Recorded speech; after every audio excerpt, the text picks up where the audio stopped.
Welcome to episode 20 of KinFit. I'm Michael. I'm Tiffany, and if you noticed, it is officially spring, so we have moved back outside, and today we are filming at the Old Port. And if you notice, we are standing in front of Habitat 67.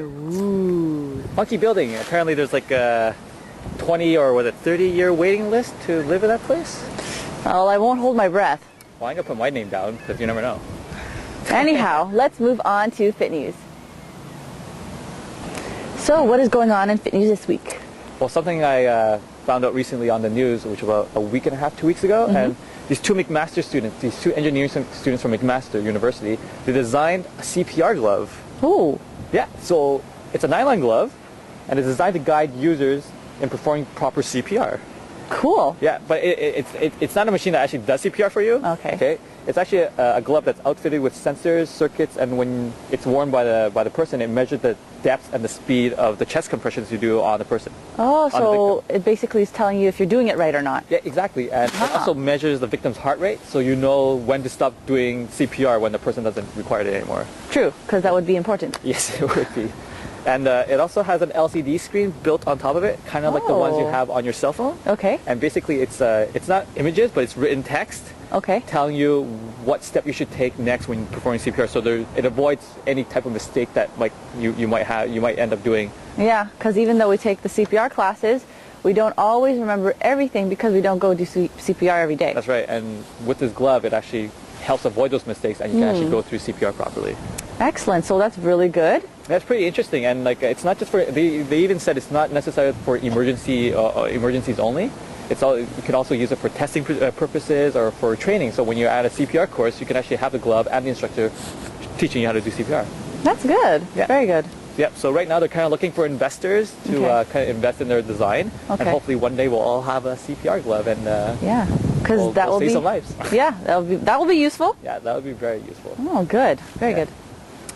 Second bit of thing I found on the internet, actually, it's a site called WatchMojo.com, and what it is it's an online video provider based in Montreal, and they have free online videos of all sorts of topics. And they actually had a section for health and workouts.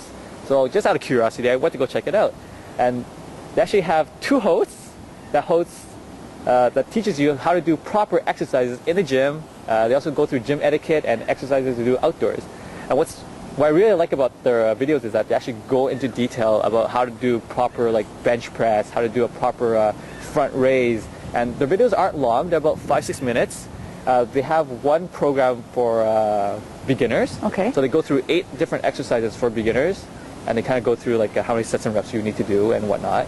And they also have another set of videos for outdoor training. So because a lot of people think you have to do training only in the gym. Which is not true. Which is not true. You can do the same exercises that you do in the gym, but outdoors. So I really like those videos that they teach outdoors, because they use steps and everything. So it's really neat. They railings. So definitely go check it out. We'll have it in our show notes. It's watchmojo.com. And what's really funny that I noticed that the two hosts that host this workout segment is one of them is called Tiffany, which is quite coincidental. Yes, but it would have been even freakier if the other host was Michael. But no, unfortunately it wasn't. The two hosts is Tiffany and Patrick, and they're actually from Montreal also. So it was kind of neat that other people in Montreal are doing the same thing as us. Yes, because guess what? Exercise is important. Yes, it is. Good. Very good. And also, now that March is coming to an end, this also means coming to an end is Nutrition Month. So I hope you guys have been taking advantage of all the things going on, the fairs and the information segments and all that stuff. But if you haven't, we'll put up a link for you to check out, because this Nutrition Month was geared towards family and preparing meals at home and stuff like that. So I think that is of great interest to all of us. So maybe we should check that out before March ends. Okay? All right, good. So I believe that would be it for Fit News this week. So on last week's Fit Tip, we briefly talked about the differences between training with weight machines and with free weights. So for this week's Fit Tip, I decided to go through the different types of weight training methods. Now, there's a common misconception is that when people weight train, you're going to bulk up, which isn't necessarily true.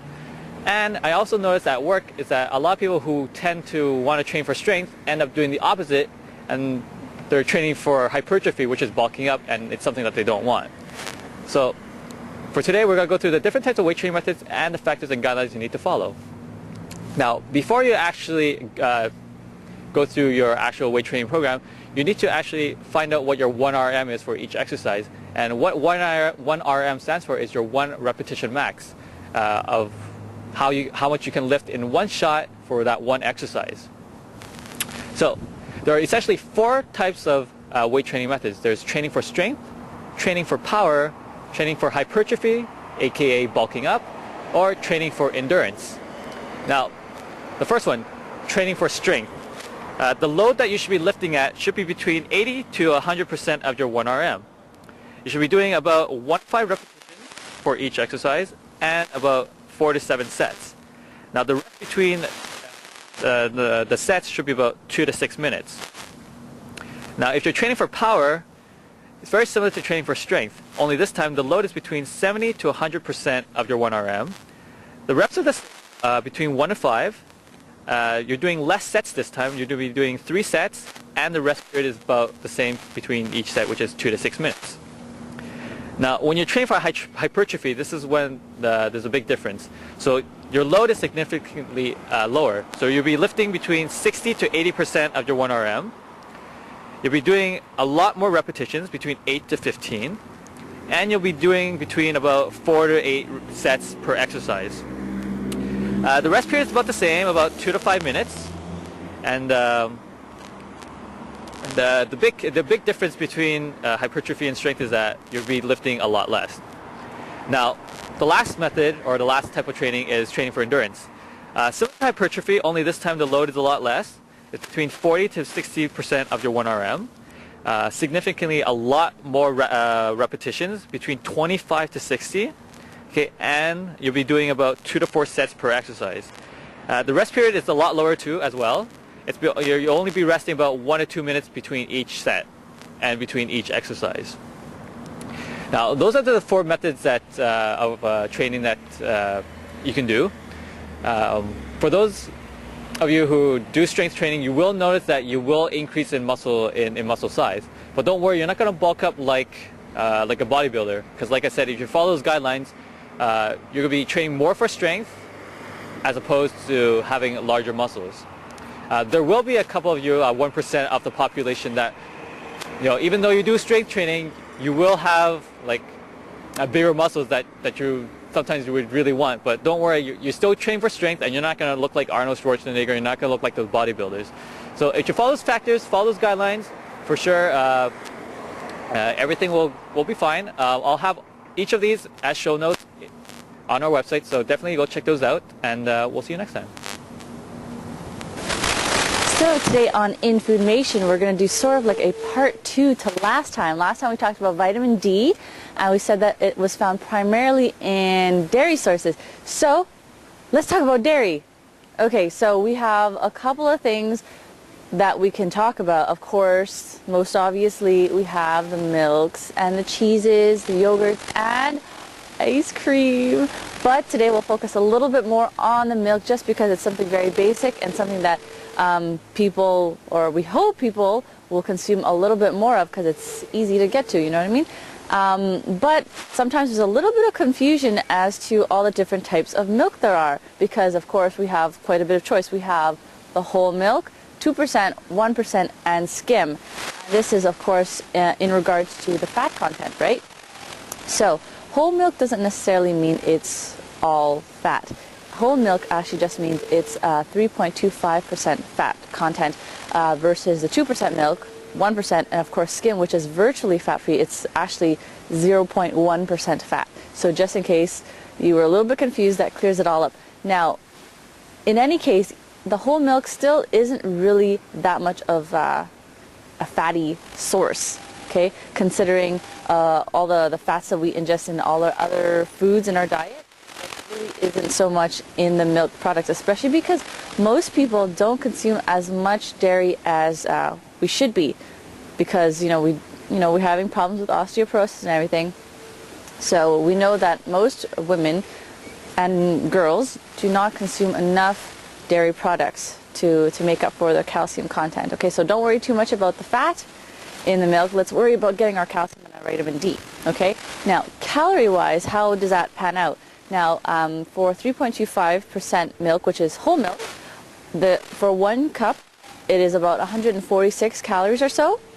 And for every other milk below, like 2% and 1% and skim, it goes down for about 20 calories for each category. So it really isn't that of a big difference. So if you were worried about the calorie content about it, it's not so bad. But if you were watching it, then you'd probably want to go for something like skim 1 or 2% milk. All right.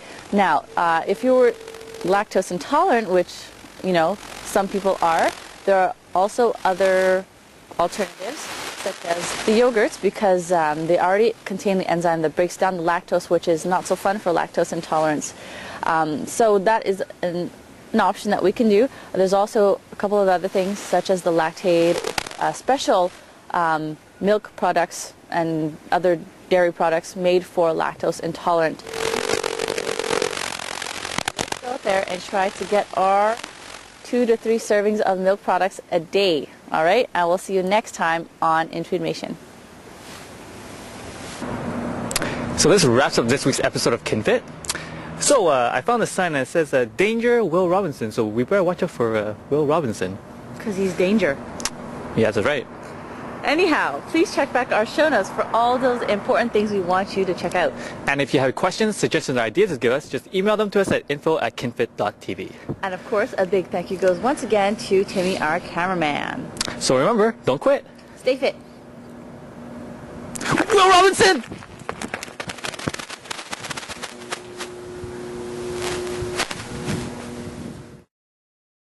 So this wraps up our episode of KinFit.